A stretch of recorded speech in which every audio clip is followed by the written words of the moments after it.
Hello बच्चों, कैसे हो आप लोग? अच्छे होंगे बेटा। बेटा आज मैं आपके लिए लेकर के आई हूँ यूपी बोर्ड 12th क्लास के लिए जयशंकर प्रसाद का जीवन परिचय, साहित्यिक परिचय और उनकी कृतियाँ। ठीक है बेटा, तो जान लेते हैं हम यूपी बोर्ड 12th क्लास के लिए जयशंकर प्रसाद का जीवन परिचय, साहित्यिक परिचय और उनकी कृतियाँ। ठीक है बेटा, तो देखते हैं बेटा हम जीवन परिचय, जयशंकर प्रसाद का जीवन परिचय। जयशंकर प्रसाद का जन्म काशी के प्रसिद्ध सुंगनी साहू परिवार में 30 जनवरी 1889 को वाराणसी में हुआ था। आगे समझ में।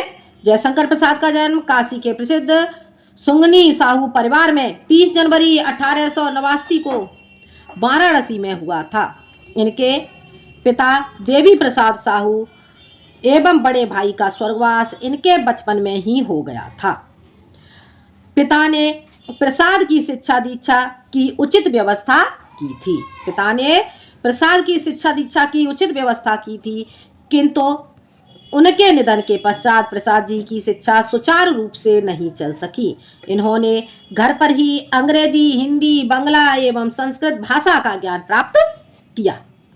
अपने पैतृक कार्य को करते हुए भी इन्होंने अपने भीतर काव्य प्रेरणा को जीवित रखा।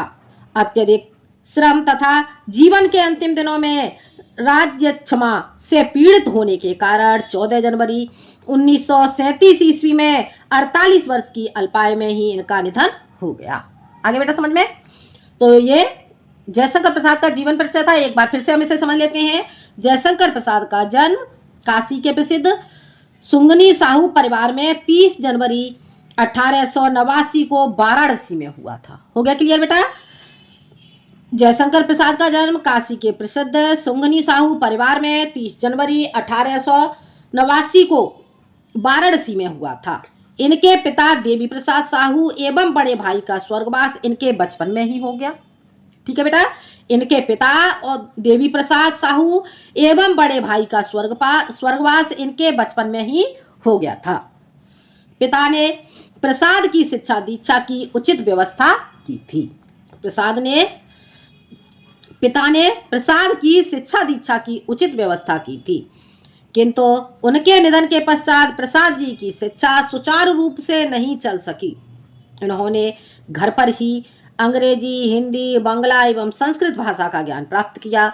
अपने पैतृक कार्य को करते हुए भी इन्होंने अपने भीतर काव्य प्रेरणा को जीवित रखा। अत्यधिक परिश्रम और जीवन के अंतिम दिनों में, आगे समझ में बेटा, अत्यधिक परिश्रम और जीवन के अंतिम दिनों में राज्य क्षमा से पीड़ित होने के कारण 14 जनवरी 1937 ईस्वी में 48 वर्ष की अल्पायु में ही इनका निधन हो गया। ठीक है बेटा, यह आपका जयशंकर प्रसाद का जीवन परिचय हो जाता है। अब हम जानते हैं इनका साहित्यिक परिचय। ठीक है बेटा, तो देख लेते हैं बेटा हम इनका साहित्यिक परिचय, जीवन परिचय। आपको समझ आ गया होगा। प्रसाद जी आधुनिक हिंदी काव्य के सर्वप्रथम कवि थे। प्रसाद जी आधुनिक हिंदी काव्य के सर्वप्रथम कवि थे। इन्होंने अपने साहित्यिक जीवन की शुरुआत कविताओं से की थी। आगे समझ में। प्रसाद जी आधुनिक हिंदी काव्य के सर्वप्रथम कवि थे। इन्होंने अपने साहित्यिक जीवन की शुरुआत कविताओं से की थी। उन्होंने हिंदी में कई प्रसिद्ध कविताएं, नाटकों, उपन्यासों का भी लेखन किया। इन्होंने काव्य सृजन के साथ ही हंस एवं इंदो नामक पत्रिकाओं का भी प्रकाशन कराया। ठीक है बेटा। कामायनी पर इनको हिंदी साहित्य सम्मेलन ने मंगला प्रसाद पारितोषिक प्रदान किया था। ठीक है बेटा, आगे समझ में। कामायनी पर इनको हिंदी साहित्य सम्मेलन ने मंगला प्रसाद पारितोषिक प्रदान किया था। जयशंकर प्रसाद छायावादी युग के प्रवर्तक के नाम से भी जाने जाते हैं। ठीक है बेटा, एक बार फिर से हम इनका साहित्यिक परिचय समझ लेते हैं। साहित्यिक परिचय। प्रसाद जी आधुनिक हिंदी काव्य के सर्वप्रथम कवि थे। इन्होंने अपने साहित्यिक जीवन की शुरुआत कविताओं से की थी। उन्होंने हिंदी में कई प्रसिद्ध कविताएं लिखी। ठीक है बेटा, इन्होंने हिंदी में कई प्रसिद्ध कविताएं लिखी, नाटकों, उपन्यासों का भी उल्लेख किया। ठीक है, नाटकों और उपन्यासों का भी लेखन किया। इन्होंने काव्य सृजन के साथ ही हंस एवं इंदु नामक पत्रिकाओं का प्रकाशन भी कराया। ठीक है बेटा। कामायनी पर इनको हिंदी साहित्य सम्मेलन ने मंगला प्रसाद पारितोषिक प्रदान किया। ठीक है, जयशंकर प्रसाद छायावादी युग के प्रवर्तक के नाम से भी जाने जाते हैं। हो गया क्लियर बेटा? अब देखते हैं हम बेटा इनकी रचनाएं। ठीक है, इनका जीवन परिचय और साहित्यिक परिचय आपको समझ में आ गया होगा। अब इनकी रचनाएं समझ लेते हैं। तो देखते हैं बेटा रचनाएं। प्रसाद जी की प्रमुख रचनाएं इस प्रकार हैं। ठीक है, या फिर ऐसे लिखेंगे, प्रसाद जी ने अनेकों रचनाएं की, उनकी प्रमुख रचनाएं इस प्रकार हैं। काव्य, काव्य इनके कौन कौन से थे? तो काव्य रचनाएं इनकी बेटा जान लेते हैं। कामायनी, आंसू, झरना, लहर, चित्राधार, प्रेम पथिक, कानन कुसुम आदि। आगे बेटा समझ में, काव्य इनके कौन कौन से थे? काव्य समझ लेते हैं। कामायनी, आंसू, झरना, लहर, चित्राधार, प्रेम पथिक, कानन कुसुम आदि।